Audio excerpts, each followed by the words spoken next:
नमस्कार, मैं हूं आपके साथ नेहा दुबे। एपीएन के लोकप्रिय कानूनी प्रोग्राम लीगल हेल्पलाइन में आप सभी का बहुत स्वागत है। इसमें हमारे कानूनी विशेषज्ञ रोजमर्रा की जिंदगी की समस्याओं से जुड़े कानूनी मसलों पर आपकी शंकाओं का समाधान करते हैं। आप भी इस प्रोग्राम से जुड़ सकते हैं और फोन करके कानूनी राय ले सकते हैं। आज हम सरकारी सहकारी समिति से जुड़ी हुई जानकारी आपको देंगे। सहकारी शब्द का शाब्दिक अर्थ है साथ मिलकर कार्य करना। जब आर्थिक उद्देश्य के लिए साथ मिलकर काम किया जाता है तो सहकारी समिति बनाई जाती है। सहकारी समितियों को सहकारी संस्था, सार्वजनिक निगम और सहकारी उपक्रम आदि के नाम से जाना जाता है। सहकारी समिति ऐसे लोगों का ग्रुप होता है जो अपने पारस्परिक लाभ के लिए स्वेच्छा से सहयोग करते हैं। ये एक स्वैच्छिक संस्था है जिसमें कोई भी व्यक्ति कभी भी सदस्य बन सकता है और स्वेच्छा से सदस्यता छोड़ भी सकता है। सहकारी समिति में पूंजी सभी सदस्यों द्वारा लगाई जाती है और अगर संस्था पंजीकृत हो जाती है तो वह ऋण भी ले सकती है। साथ ही सरकार से अनुदान भी प्राप्त किया जा सकता है। अगर सहकारी समिति के सदस्यों को पैसे की जरूरत होती है तो कम ब्याज में कर्ज भी मिलता है। आज हम सहकारी समिति से जुड़ी हुई जानकारी आपको देंगे। ज्यादा जानकारी देने और सलाह देने के लिए हमारे साथ कानूनी विशेषज्ञ अधिवक्ता परमानंद पांडे जी जुड़ गए हैं। पांडे जी, बहुत स्वागत है आपका। परमानंद पांडे जी, आपको सहकारी समिति से जुड़े हुए तमाम कानूनी कायदे, नियम कायदे और कानूनी जानकारी भी आपको देंगे। हमारी फोन लाइंस खुल चुकी हैं। नंबर्स आपको दिखा देते हैं। नंबर्स है 0120612793 पर कॉल करिए या फिर 0120612793 पर भी कॉल कर सकते हैं। विषय है बहुत महत्वपूर्ण, सहकारी समिति से जुड़ी हुई जानकारी, कानूनी जानकारी, सलाह अगर आपको चाहिए तो आप हमें कॉल कर सकते हैं। नंबर्स लगातार टीवी स्क्रीन पर फ्लैश होंगे। नंबर्स पर कॉल करके आप जानकारी ले सकते हैं। परमानंद पांडे जी हमारे साथ लगातार जुड़े हुए हैं, उनका रुख कर लेते हैं। सबसे पहला और महत्वपूर्ण सवाल यही है कि सहकारी समिति की कानूनी परिभाषा हमारे दर्शकों को समझा दीजिए, क्या होती है? देखिए, जो सहकारी समिति है इसकी कानूनी परिभाषा के रूप की जहाँ बात आई है, नेहा जी आपने बहुत विस्तार से बता दिया है। सत्य बात तो ये है कि सहकारी समिति का तात्पर्य होता है एक दूसरे के लिए और एक दूसरे से सहयोग करते हुए जो काम किया जाए उसको सहकारी समिति सहकारी। तो सहकारी का मतलब होता है एक दूसरे के लिए एक दूसरे का सहयोग करते हुए काम किया जाए, ये है सहकारी। और इसी का यही उद्देश्य है। ये आज से नहीं है, 100 साल पुरानी स्थिति है कि 1904 में भी हुआ था और 1912 में तो इसको एक कानूनी रूप दे दिया गया था। लेकिन बाद में इसमें काफी संशोधन होते गए हैं जो भारतवर्ष में पूरा तरह से अब सहकारी समितियों का निर्माण हुआ। सहकारी समिति खास तौर पर इस उद्देश्य के लिए बनाई जाती है कि जो उसके सदस्य होते हैं उन सदस्यों का लाभ मिले, उन सदस्यों को। और ये एक क्षेत्र में नहीं, ये कोई बात मान लीजिए उत्पादन के क्षेत्र में आपको किसी को बनाना हो तो सहकारी समिति बना सकता है, या आवासीय समिति बनाना हो तो आवासीय समिति बना सकते हैं, या और भी कोई चीज, कोई एक तरह का जैसे अमूल हुआ या दुग्ध डेयरी उत्पादन हुआ, या आप देख लीजिए यहाँ मदर डेयरी हुई दिल्ली में। ये ऐसी स्थिति है कि एक सहकारी समिति है जिनका उद्देश्य जितने सदस्य लोग होते हैं वो उनके सदस्यों की मदद से इसको आगे बढ़ाया जाए। और ये जैसे आवासीय समितियां हैं, यहाँ पर समितियां बनी हुई हैं, आवासीय समितियों में बहुत सारे सदस्य होते हैं। उन सदस्यों के लिए आवास से ये जमीन लेकर के ये जो कोऑपरेटिव सोसाइटीज हैं अपना बनाती हैं और उसको फिर से खड़ा करती है, जिसमें ये लाभ होता है हर व्यक्ति का जो उसका सदस्य होता है। आप देखेंगे कार्यालयों में कई बार दफ्तरों में ऐसा होता है कि कुछ क्रेडिट एंड थ्रिफ्ट सोसाइटीज काम करती हैं। क्रेडिट एंड थ्रिफ्ट सोसाइटीज काम करने के मतलब कि उसमें आपको बचत का भी मौका मिलता है और आपको लोन भी मिलता है, ऋण भी मिलता है। बहुत कम दर पर आपको ऋण दिया जाता है और आपसे वो वहां पर जमा कराते हैं पैसा, जिसमें बचत भी होती है। तमाम न्यूज़पेपर्स में और जगहों पर मैंने तो देखा इस चीज को कि दफ्तरों में और जगहों पर लोग इस चीज को बना लेते हैं कि जिनको सस्ती दरों पर ऋण मिलता है और उनको उससे बचत भी होती है। तो इन्हीं कार्यों के लिए परस्पर सहयोग करते हुए एक दूसरे के लाभ के लिए, सदस्यों के लाभ के लिए जो काम बनाया जाए समिति, उसको सहकारी समिति कहते हैं। यही इसकी जी। कानूनी परिभाषा है। सर, बहुत बेहतर तरीके से, बहुत विस्तार से आपने बताने की कोशिश की, हमारे दर्शकों को समझाने की कोशिश की कि आखिर सहकारी समिति की कानूनी परिभाषा क्या है। लेकिन ये भी बताइए सर कि सहकारी समिति बनाने की आवश्यकता आखिर क्यों होती है?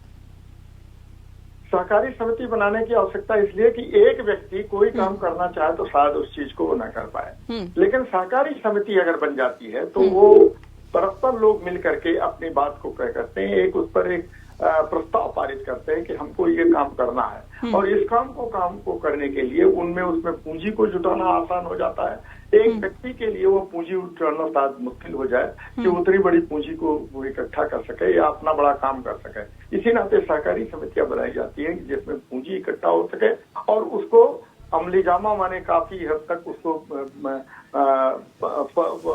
फल प्राप्त किया जा सके, उससे लाभ प्राप्त किया जा सके। इसी नाते इसको बनाया जाता है। यह सहकारी समिति बनाने का यही मुख्य कारण होता है। जी, पांडे जी, ये भी बताइए कि सहकारी समिति की सदस्यता के लिए आखिर क्या मापदंड होते हैं, इसके मापदंड क्या होते हैं, ये विस्तार से बताएं।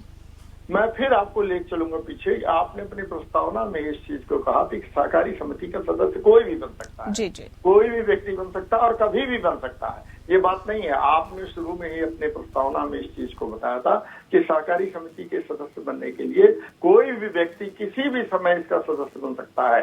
लेकिन होता क्या है नियम सामान्य तौर पर कि जो वो एक दूसरे से जुड़े हुए वर्ग के लोग होते हैं उन्हीं को ये मान के चलते हैं। जैसे हाउसिंग सोसाइटी हुई, हाउसिंग सोसाइटी की मेंबरशिप किसी को भी लेना हो, जो भी चाहे वो ले सकता है, लेकिन वो स्थिति आती है कि अगर मेंबरशिप उसमें बची ही नहीं तो क्या लेगा कोई। और अगर उसमें एक पेशे से जुड़े हुए लोग रहते हैं जिनसे उनका संपर्क होता है, उसका बना लेते हैं, तो वो एक उसके लिए बना लेते हैं कि अपनी वो समिति बना लेते हैं। इसी तरह से और भी पेशे में और भी धंधे में अगर वो मानते हैं कि जो लोग अपने तरफ से जुड़े लोग होते हैं, जिनसे लोगों का परिचय होता है, उसी के आधार पर वो समिति को बनाते हैं। लेकिन समिति के दरवाजे हमेशा खुले रहते हैं, उसमें कोई लिंग नहीं, कोई भेद नहीं, कोई धर्म नहीं, कोई जाति नहीं, कोई क्षेत्र नहीं। इन सारी चीजों से दूर रखते हुए कोई भी व्यक्ति किसी भी समय समिति का सदस्य बन सकता है, बशर्ते वह उसकी शर्तों का पूरा पालन करता हो, जो उसके बाइलाज हैं उनका पूरा पालन करता हो। सर, ये भी बताइए कि सहकारी समिति के पंजीकरण की प्रक्रिया क्या होती है, इसको रजिस्ट्रेशन कैसे कराना होता है? जी जी, देखिए, पहले तो सहकारी समिति के रजिस्ट्रेशन की बात है तो कानून में तो ये है कि 10 से लेकर के 25 लोगों का होना आवश्यकता है, लेकिन कम से कम न्यूनतम लोग 10 लोग होने चाहिए, एक मत के होने चाहिए, जो एक समझे कि किस उद्देश्य से वो बना रहे हैं। तो उसका एक नामकरण होगा, पहले तो नामकरण रखिए, फिर उसके लिए एक बाइलाज बनाइए, उसमें अपना एक नियम बनाइए, वो कानून बनाइए, संविधान बनाइए उसका। उस संविधान बनाने के लिए रजिस्ट्रेशन के लिए एक फॉर्म मिलता है, वो रजिस्ट्रार कोऑपरेटिव सोसाइटीज के पास। उस कोऑपरेटिव सोसाइटीज के फॉर्म मिलने के बाद उसका आप उपयोग करिए और वहाँ भरिए, और भर करके सारे सदस्यों के उस पर सिग्नेचर होंगे, सबका उस पर हस्ताक्षर होगा, और उसी हस्ताक्षर को देते हुए आप दिखाएंगे तो वहां पर उसके रजिस्ट्रेशन की प्रक्रिया पूरी करनी पड़ेगी। और उसकी एक छोटी सी फीस होती है, ज्यादा नहीं होती है, बहुत न्यूनतम फीस होती है जो रजिस्ट्रार के पास जमा करनी पड़ती है, और रजिस्ट्रार उस चीज का इंस्पेक्शन करता है, और इंस्पेक्शन करने के बाद अगर वो पाता है कि सारी उसमें चीजें पूरी हो चुकी हैं तो उसका वो रजिस्ट्रेशन कर देता है। जी, ठीक है सर। पंजीकरण कैसे किया जाए, रजिस्ट्रेशन कैसे कराया जाए, ये तो आपने बता दिया। ये भी बताइए कि सहकारी समितियों को विनियमित यानी कि रेगुलेट करने वाले कानून कौन से होते हैं? और सहकारी समितियों को रेगुलेट करने वाले, उनका नियमन करने वाले कानून, उसका एक्ट बना हुआ है, खुद सहकारी समिति का नियम है बना हुआ है। और वो हमारे पास तो लेटेस्ट जो कानून है वो 2004 का है। इसके पहले तो बहुत बार बीच में संशोधन होते रहे हैं। और सहकारी समितियों के नियमन के लिए ये रजिस्ट्रार बनता है, रजिस्ट्रार होता है कोऑपरेटिव सोसाइटी, हर राज्य में होता है। एक चीज और ये मैं बता दूं कि सहकारी समितियां केवल एक राज्य के लिए नहीं होती है, हर राज्य में थोड़ा बहुत परिवर्तन के साथ हर राज्य में सहकारी समितियां होती है। जो मान लीजिए जैसे महाराष्ट्र की जो सहकारी समिति है, कुछ चीजें उसकी वो दिल्ली की सहकारी समिति में जुड़े होंगे, और दिल्ली के कुछ कानून ऐसे होंगे जो हो सकता है पश्चिम बंगाल से जुड़े हुए हों या उड़ीसा से। लेकिन हर राज्य का अपनी सहकारी समिति होती है, उसमें थोड़े मोड़े से परिवर्तन होते हैं, ज्यादा परिवर्तन नहीं होते हैं। हर राज्य में ये सहकारी समिति होती है और उन्हीं सहकारी समितियों के कानून जो बनाए होते हैं, उन्हीं कानूनों का पालन करना पड़ता है। उन नियमों के पालन करने के बाद जो स्थिति आएगी तो वो सहकारी समितियां काम करती हैं। सहकारी समिति के बारे में एक और खास चीज हो जाती है कि सहकारी समिति एक लीगल एंटिटी है। अगर एक व्यक्ति है तो शायद वो लीगल एंटिटी के रूप में अलग से बनेगा, लेकिन सहकारी समिति एक लीगल एंटिटी होती है। एक इसके वैधानिक मान्यता प्राप्त होती है। वैधानिक मान्यता का तात्पर्य यह है कि अगर सहकारी समिति है तो सहकारी समिति के ऊपर आप मुकदमा कर सकते हैं और सहकारी समिति भी किसी व्यक्ति पर मुकदमा कर सकती है। अगर ये वैधानिक स्थिति ये है कि अगर वो जो भी स्टैट्यूटरी बॉडी होती हैं, जो इस ढंग का विधान जिनको मान्यता प्राप्त होती है, वो चाहे तो किसी के ऊपर मुकदमा कर सकती हैं अगर वो उससे असंतुष्ट है, या कोई भी व्यक्ति उस सहकारी समिति से असंतुष्ट है तो उसके खिलाफ वो मुकदमा कर सकता है। लेकिन ऐसे नहीं कि कोई आए और कोई मुकदमा करता चला जाए। जो व्यक्ति उससे पीड़ित होगा वही उसके विरुद्ध मुकदमा कर सकता है, अन्यथा कोई नहीं कर सकता है। ये खास चीज ध्यान में रखने होती है और हर राज्य की अपनी अलग सहकारी समिति होती है। ठीक है, हर राज्य की अपनी एक सहकारी अलग से समिति होती है। सर, बहुराज्यीय सहकारी अधिनियम किसे कहते हैं और ये क्या होता है? What is multi state cooperative act? Multi state cooperative act जैसा इसमें नाम ही सजेस्ट करता है, जैसे नाम से ही पता चल गया कि एक राज्य में वो सीमित नहीं है, वो बहुत राज्यों में सीमित है। जैसे फार्मर्स की सोसाइटी हुई, किसानों के मान लीजिए एक समिति हुई, तो किसानों की समिति केवल एक राज्य में, आप केवल उत्तर प्रदेश में रख दें या बिहार में रख दें या मध्य प्रदेश में रख दें या पंजाब में रख दें, तो ये नहीं हो पाएगा कि केवल पंजाब या मध्य प्रदेश या जम्मू कश्मीर में आप रख दें। अगर मल्टी स्टेट कोऑपरेटिव सोसाइटी है तो मध्य प्रदेश के जो किसान है वो उतना ही लाभान्वित होगा जो केरल, कर्नाटक, आंध्र, तेलंगाना, तमिलनाडु का किसान होगा या पंजाब का किसान जब। तो ये हर राज्य में इनकी शाखा होती है, हर राज्य में वो काम करते हैं। आप देखेंगे बहुत सारी ऐसी सोसाइटीज होती हैं जो एक राज्य में नहीं है। ये देश में ऐसी कम से कम देश में 6 से 7 हजार कोऑपरेटिव सोसाइटीज हैं जो मल्टी स्टेट सोसाइटीज हैं, जो एक राज्य में नहीं, वो विभिन्न राज्यों में वो उनके ब्रांचेज हैं, वो विभिन्न राज्यों में वो फैली हुई हैं और विभिन्न राज्यों को जो उससे जुड़े हुए लोग हैं वो लाभान्वित हो रहे हैं। उसमें एक किसानों का उदाहरण आप सबसे महत्वपूर्ण रख लीजिए। जैसे एक आप ले लीजिए कि ये दुग्ध डेयरी का संबंध है, तो इस डेयरी का प्रोडक्ट है वो एक राज्य के किसान जो लाभ प्राप्त कर रहे हैं वो दूसरे राज्य के किसान भी उससे लाभान्वित हो रहे हैं, क्योंकि उसके सदस्य हर जगह पर फैले हुए हैं।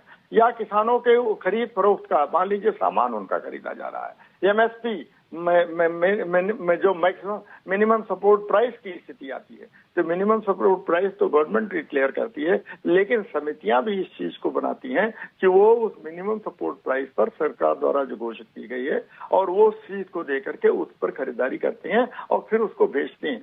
और वो केवल एक व्यक्ति नहीं करता है बल्कि वो पूरी समिति होती है जो इस चीज का काम करती है।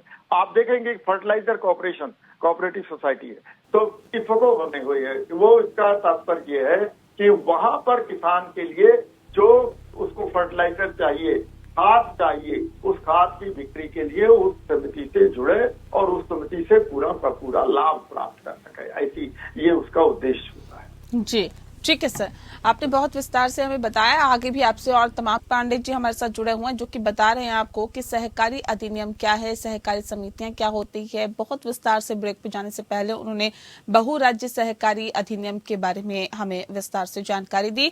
लेकिन पांडे जी ये भी बताइए कि सहकारी समिति चलाने के लिए फंड कहाँ से आता है, पैसे कहाँ से आते हैं?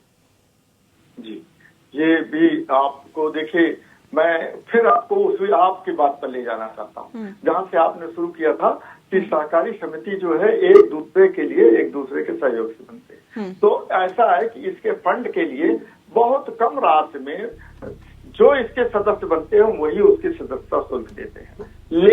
अगर आपको बड़ी जरूरत पड़ गई है तो बड़ी जरूरत के लिए सहकारी समिति के नाम पर आपको कहीं से ऋण मिल जाता है। ऋण देने के लिए बहुत सारे लोग तैयार होते हैं सहकारी समिति के नाम पर, लेकिन इंडिविजुअल व्यक्ति, अगर एक व्यक्ति विशेष अगर ऋण लेना चाहेगा तो उसको ऋण के लिए तमाम प्रक्रियाओं को पूरा करना पड़ेगा, शायद वो ऋण उसको न मिल पाए। उन सारी चीजों को लिए उसको एसेट दिखाना पड़ेगा, बहुत सारी चीजें ऐसे दिखानी पड़ेंगी जो शायद उसके लिए न संभव। इसी नाते सहकारी समिति में बनाने के लिए जब बन जाती है तो उसको सस्ती दरों पर एक ऋण मिल जाता है, कम ब्याज पर उसको ऋण मिल जाता है और वो उससे काम कर सकते हैं। और इसके अलावा मेन मुख्य मुद्दा यह है कि तमाम सदस्य जो लोग होते हैं वो शेयर होल्डर, सहकारी समिति का मतलब कि वो शेयर होल्डर होते हैं, सबके पास अपना अपना शेयर होता है। उस शेयर की संख्या बढ़ा करके उससे आप अपनी उसकी वित्तीय स्थिति को ठीक कर सकते हैं और कितना लेना चाहते हैं, कितना कम से कम शेयर होता है, कितना शेयर ले सकते हैं और ये इतने शेयर का ये दाम होता है। तो एक तो इसके दो तरह से ले सकते हैं। एक तो ये कि उसके शेयर होल्डिंग को बढ़ा दिया जाए और शेयर होल्डिंग बढ़ाने के बाद सदस्यों में ये कहा जाए कि इसको हम इस आधार पर आपको शेयर दे रहे हैं। और दूसरी स्थिति ये होती है कि उसके लिए हमको कर्ज लेना पड़े और कर्ज लेकर के हम उसको आगे बढ़ा सकते हैं। तीसरी हालत ये होती है कि सदस्य समितियों से कई बार लाभ भी होता है। जब वो लाभ होता है तो उन्हीं सदस्यों के बीच में वितरित होता है, प्रोराटा बेसिस पर वितरित होता है, माने आनुपातिक रूप में उसका वितरण होता है। जिसके पास जितने शेयर होते हैं उसी शेयर के अनुसार उसका वितरण किया जाता है। तो ये भी देखा जाता है कि अगर मान लीजिए वो कोई काम करते हैं, जैसे इफको हुआ, जैसे आपको अमूल हुआ, जैसे आप देख लीजिए मदर डेयरी हुई, अगर इस ढंग की समितियां बनी हुई है तो इसमें इनका लाभ भी होता है और वो लाभ जो है सदस्यों को मिलता है, तो लाभ का उपयोग भी उसके लिए प्रयोग किया जा सकता है, सदस्यों के शेयर होल्डिंग से उसका प्रयोग किया जा सकता है। और तीसरा जो है वो लोन लेकर के, कर्ज लेकर के, ऋण लेकर के उसके वित्तीय स्थिति को ठीक किया जा सकता है। जी बिल्कुल, बहुत विस्तार से आप सर बता रहे हैं और मुझे लग रहा है हमारे दर्शक भी बहुत ध्यान से इन तमाम चीजों को सुन रहे होंगे, समझ रहे होंगे। हम भी अपने तरीके से बताते हैं, लेकिन आप लोगों के बताने का जो तरीका होता है वो बहुत बेहतर तरीके से, बहुत विस्तार से आप बताते हैं, इसलिए मैं तमाम उन बातों को फिर से आपसे पूछ रही हूँ जो बातें मैं बता चुकी हूँ। लेकिन पांडे जी ये बताइए कि सहकारी समिति की जनरल असेंबली क्या होती है? जनरल असेंबली देखिए, उसमें दो तरह की मुख्य बातें होती है। एक तो मैनेजिंग कमेटी होती जो, और एक होती है जनरल असेंबली। जनरल असेंबली में मान लीजिए इसमें 1000 सदस्य हो गए या 2000 सदस्य हो गए या 5000 सदस्य हो गए या 100 ही सदस्य हुए, 100 सदस्य हुए, तो इसके 10% के लोग जो है ये मीटिंग करते हैं कम से कम कोरम पूरा करने के लिए। इतने उसमें लिखा भी रहता है कि इतने प्रतिशत लोग रहेंगे तभी कोरम पूरा होगा। अगर मान लीजिए 1000 सदस्य उसमें है तो 10% के हिसाब से 100 लोग उसको कोरम को पूरा करते हैं। तो ये जनरल असेंबली जो है, कोई निर्णय जो मान लीजिए मैनेजिंग कमेटी ने लिया है या मैनेजिंग कमेटी का कोई निर्णय हुआ तो उस जनरल असेंबली में उस निर्णय को पेश किया जाता है। जनरल असेंबली अपना निर्णय देती है और ये बताती है कि मैनेजिंग कमेटी द्वारा लिए गए निर्णय से हम सहमत हैं। अगर वो सहमत है तो वो पास हो जाता है। अगर असहमति होती है तो जनरल असेंबली को पूरा का पूरा अधिकार होता है कि मैनेजिंग कमेटी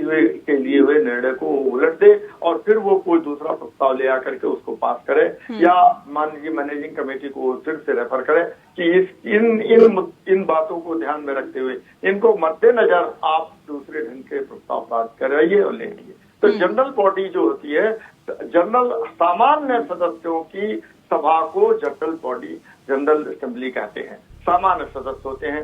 आप मान लीजिए कोई भी एक कमेटी बनी हुई है, मैं उसमें मैनेजिंग कमेटी में नहीं हूँ, सामान्य सदस्य हूँ, तो सामान्य सदस्य को भी साल में एक जब जनरल असेंबली की बैठक होती है, उस जनरल असेंबली की बैठक जी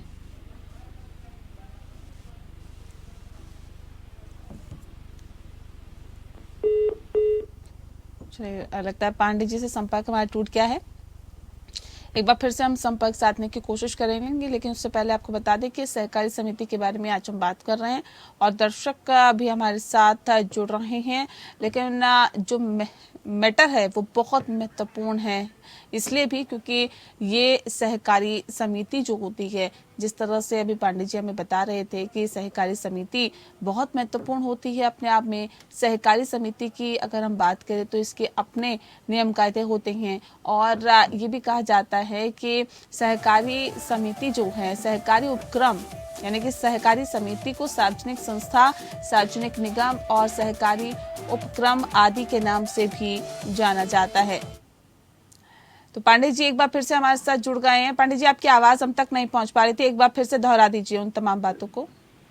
जी, तो जो हमारी जो जनरल असेंबली के बारे में बात कर रहे थे आप, शुरू में वहीं से हमारी आवाज लगता है हमको कट गई बिल्कुल, थी बिल्कुल। और आपकी भी आवाज हमारे पास नहीं आ रही थी। तो जी। चलिए, ये तो मैकेनिकल चीज है, इसको तो हम लोग दोनों लोग हेल्पलेस हैं। तो ऐसी स्थिति है कि जनरल असेंबली का तात्पर्य है कि एक साधारण सदस्य जो कमेटी का सदस्य होता है, वो उसको अधिकार होता है कि साल भर में होने वाली मीटिंग में वो जनरल असेंबली की बैठक 6 महीने में होती है या 4 महीने में होती है, तो जब भी उस बैठक को बुलाया जाता है, उस बैठक में मैनेजिंग कमेटी द्वारा लिए गए निर्णय की अनुमति उस पर संस्तुति मिलती है। उस संस्कृति में अगर ये स्थिति आती है कि वो मैनेजिंग कमेटी के प्रस्ताव को या चाहे तो स्वीकार करे और चाहे तो अस्वीकार कर दे, तो हर जनरल असेंबली में वो उसका निर्णय लेने का अधिकार हर आम सदस्य को होता है जो उसका सदस्य है। जो सदस्य नहीं है वो तो उसका नहीं रहेगा, लेकिन जो सदस्य है उसमें आ सकता है और वो समिति के निर्णय को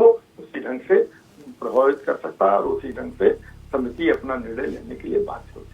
जी, चलिए, बहुत शुक्रिया आपका पांडे जी। आपने बहुत विस्तार से सहकारी समिति के बारे में बताया और ये भी हमें जानकारी दी, हमारे दर्शकों को जानकारी दी और ये बहुत विस्तार से आपका जो बताने का तरीका था उससे दर्शक भी हमारे समझ गए होंगे और तमाम जो इसके बारे में उनके जहन में जो भी शंकाएं थी या फिर जो भी सवाल थे वो तमाम सवाल भी दूर हो गए होंगे।